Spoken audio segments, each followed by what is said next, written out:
السلام علیکم ورحمۃ اللہ وبرکاتہ۔ حضرت علی کرم اللہ وجہ کے اقوال اور سنہری باتیں۔ جس چیز کے ذریعے اللہ تمہارا امتحان لیتا ہے، اختتام میں وہ اسی چیز کو بہتر بنا کر تمہارے لیے صلہ لکھ دیتا ہے۔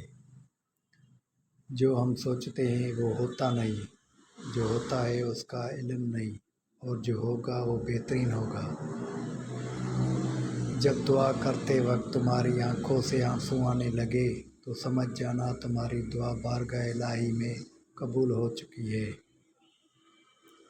جب بڑھاپا آتا ہے، اولاد کے چہرے سے نقاب اٹھ جاتا ہے، تب واضح ہو جاتا ہے کہ اولاد والدین کا ساتھ کس حد تک دیتی ہے۔ کبھی بھی اپنی جسمانی طاقت اور اپنی دولت پر بھروسہ مت کرنا، کیونکہ بیماری اور غریبی آنے میں دیر نہیں لگتی۔ 3 لوگ جب آپ کے سامنے بات کر رہے ہو تو انہیں مت روکے: والدین، بچہ اور غم زدہ انسان، کیونکہ ان کا دل بول رہا ہوتا ہے۔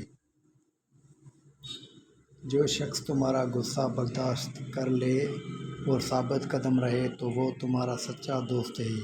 محبت سب سے کرو، لیکن اس سے اور بھی زیادہ کرو جس کے دل میں تمہارے لیے تم سے بھی زیادہ محبت ہو۔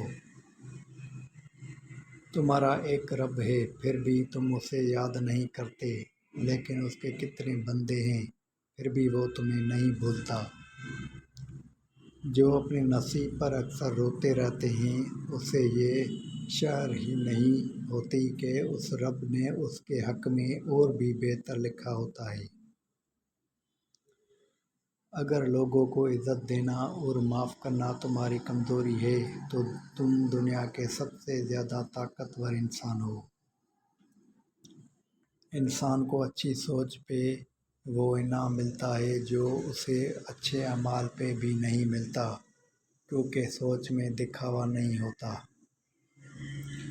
جب اللہ کسی سے خوش ہوتا ہے تو اس کے لیے نیکی آسان اور گناہ کرنا مشکل کر دیتا ہے۔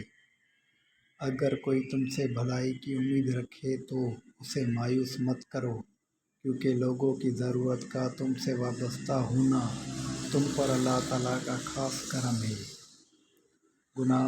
گناہ پر شرمندگی کا احساس گناہ کو مٹا دیتا ہے، مگر نیکی پر غرور نیکی کو برباد کر دیتا ہے۔ جب بھی تمہارا دل بے وجہ بے چین کبھی رہنے لگے تو سمجھ جانا تمہارا رب تمہیں عرش پر یاد کر رہا ہے۔ بہترین ہم سفر کی سب سے بڑی خاصیت یہ ہے کہ وہ آپ سے اختلاف اور ناراضگی کے باوجود بھی آپ کا خیال رکھنا اور فکر کرنا نہیں چھوڑتا۔ تمام رشتوں میں سب سے کمزور رشتہ تمہارے جسم اور تمہاری روح کا ہے، نہ جانے کس وقت اور کہاں ٹوٹ جائے۔ جب درد بڑھنے لگے اور کچھ بھی سمجھ نہ آئے تو اپنے رب کی طرف چلے جاؤ، کیونکہ دل کا سکون بس اسی کی یاد میں ہے۔ پریشان مت ہوا کرو، ٹھوکر ہمیشہ انہیں ہی لگتی ہے جنہیں اللہ تھامنا چاہتا ہے۔ جب اللہ کسی سے خوش ہوتا ہے تو اس کے لیے نیکی آسان اور گناہ کرنا مشکل کر دیتا ہے۔